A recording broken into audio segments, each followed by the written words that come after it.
Europe 1, 8h19, l'interview de Jean-Pierre Elkabbach est à suivre sur europe1.fr en vidéo. Votre invité ce matin, le ministre de l'Intérieur, Manuel Valls. Vous êtes le bienvenu, Manuel Valls, bonjour. Bonjour Jean-Pierre Elkabbach. Des émeutes à Paris pour une fête du football, le Trocadéro sans doute pour avoir à la Tour Eiffel dans le champ des caméras d'Al Jazeera. Est-ce que vous reconnaissez ce matin que l'organisation a failli ? Je veux d'abord condamner avec la plus grande force ces débordements, ces violences qui sont intolérables. Plusieurs centaines d'individus, des ultras, dont certains sont interdits de stade, des casseurs, jeunes, alcoolisés depuis plusieurs heures, ont frappé des gens, des journalistes, s'en sont pris à des vitrines de commerce, à des voitures. Il y a eu 39 interpellations et autant de gardes à vue, autant 38. Combien seront libérés dans les 48 heures ?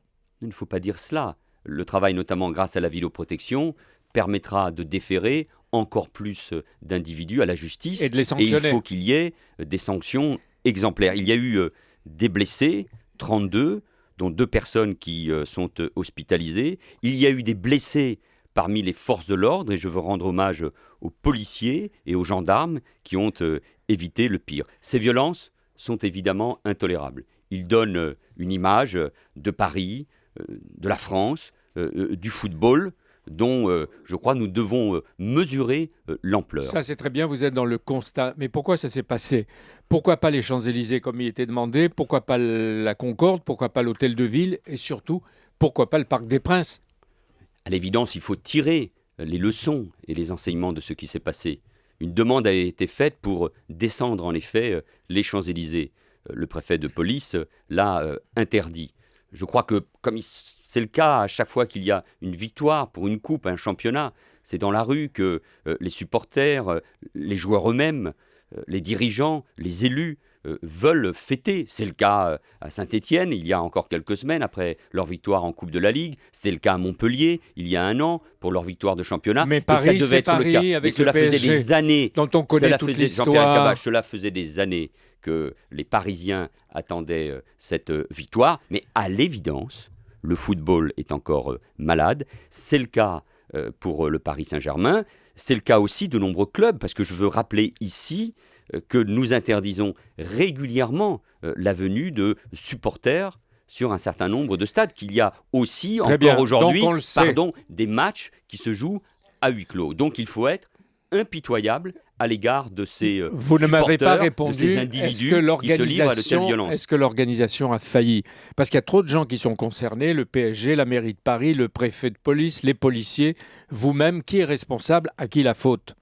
Moi, je vais demander au directeur général de la police nationale et au préfet de police de me remettre un rapport précis sur les événements de hier. Mais je souhaite aussi, et dès cette semaine, rencontrer les dirigeants du Paris Saint-Germain, parce qu'il y a encore des rendez-vous. Il y a un match samedi prochain face à Brest, et au-delà des moyens que la police, la préfecture de police mettent régulièrement pour faire en sorte qu'autour du Parc des Princes, les choses se passent bien, je veux être certain que chacun prend ses responsabilités. Oui, il faut prévenir le préfet de police parce qu'il estime que personne n'avait hier d'éléments pour annuler la manifestation. Est-ce que c'est un aveu préoccupant d'ignorance ?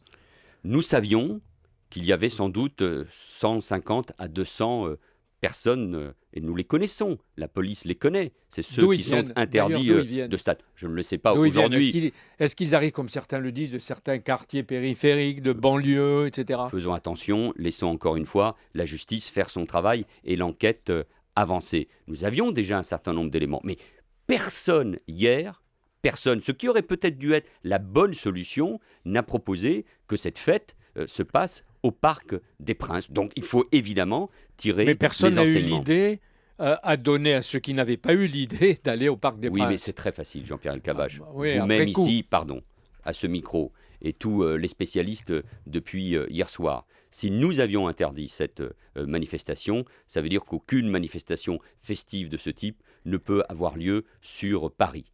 Donc faisons attention. Moi, je suis ministre de l'Intérieur. Je souhaite que le football, le sport en général, soit une belle fête. La France accueille en 2016, et ça sera un moment important, l'Euro de foot. Attention, mais il faut tirer évidemment les enseignements et les leçons pour le Paris Saint-Germain, pour ce club qui a encore incontestablement des problèmes lourds à gérer Manuel avec Valls, ses supporters. Monsieur le ministre de l'Intérieur, la gauche de Paris est embarrassée, mais la droite parisienne, elle se régale. Vous avez entendu Claude Goasguen dire au micro d'Europe 1 et à son habitude qu'il fallait que vous démissionniez. Qu'est-ce que vous lui répondez ? Je crois que M. Goasguen, dont on connaît, je mets des guillemets, le ton mesuré, n'a pas, alors qu'il est lui-même maire du 16e arrondissement, fait part de ses craintes et de ses débordements. Je ne suis pas là pour polémiquer, mais je veux rappeler... On peut supposer qu'un ministre ne démissionne pas chaque fois qu'un opposant lui demande, avec beaucoup de gentillesse, de démissionner et de s'en aller. Je peux vous rappeler... Cependant, je veux rappeler un fait. Les coupables, ce sont les casseurs. Et j'entends dire que, de la part de certains, à droite, dans l'opposition, à l'extrême droite, dire que la police n'a pas fait son travail. Je me dis que la défense de l'ordre a vraiment changé de camp. Il y a déjà quelques semaines, ces mêmes parlementaires, ces mêmes responsables ont mis en cause la police dans la gestion de l'ordre public pour ce qui concerne les manifestations contre le mariage pour tous. Des manifestants dont une partie, identitaire, groupe d'extrême droite, s'en prenait aux forces de l'ordre. Il y a donc aujourd'hui une mise en cause, non pas du ministre de l'Intérieur, mais des forces de l'ordre, et ceci est inacceptable de la part de ces élus. Deux choses. Ça veut dire qu'il est impossible d'éviter de politiser de tels débordements ?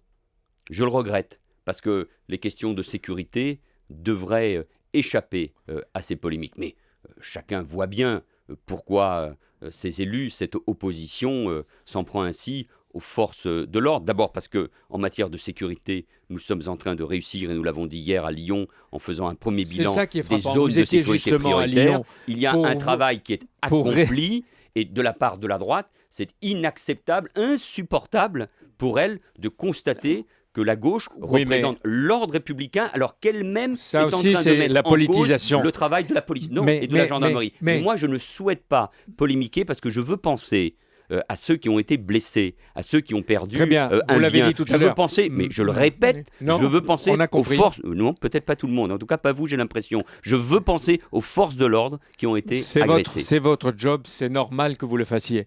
Mais ce qui a été frappant, c'est qu'au moment où vous disiez vos résultats positifs des zones de sécurité prioritaires à Lyon et que la délinquance était en cours de réduction, au même moment, les casseurs délinquants s'affichaient en plein Paris avec une mobilité surprenante. Et ça n'est pas la première fois. Et il y a eu déjà des cas de ce type. Ça a été vrai à la gare du Nord il y a quelques années. Ça a été vrai au moment du CPE. Ça a été vrai au moment de la Coupe des Nations d'Afrique, où sur Paris, il y a eu de nombreuses manifestations de ce type, de nombreuses casseurs de ce type. Donc, attention, pas de leçon, mais ça veut dire qu'il faut poursuivre ce travail contre les casseurs, contre les voyous, contre les caïds, quels qu'ils soient. Et c'est évidemment toute la mission que m'a confiée le président de la République. Ce soir, vers 19h, Bertrand Delanoë, maire de Paris, a prévu d'accueillir joueurs et dirigeants du PSG et de présenter le trophée sur le parvis de l'Hôtel de Ville. Est-ce que vous il peut maintenir ce rendez-vous ou vous dites que vous l'interdisez ce Toute matin ? Manifestation publique dans l'espace public dans les heures qui viennent,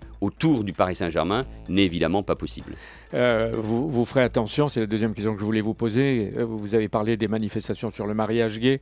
Les policiers seront sans doute sur les dents le 26 mai, parce qu'il va y avoir plusieurs raisons de manifester, plusieurs organisations qui invitent à la manifestation. Ils seront présents. Le droit de manifester est un droit démocratique, constitutionnel, mais il ne peut pas y avoir de débordement. Et tous ceux qui appellent à la manifestation doivent aussi assumer la responsabilité de ce type de débordement. Le djihadiste français Gilles Le Guen vient d'arriver en France. Il est pris en charge par la DCRI qui, d'après des parlementaires, n'a pas assez de moyens. La DCRI qui dépend de vous. Sa famille est déjà en France.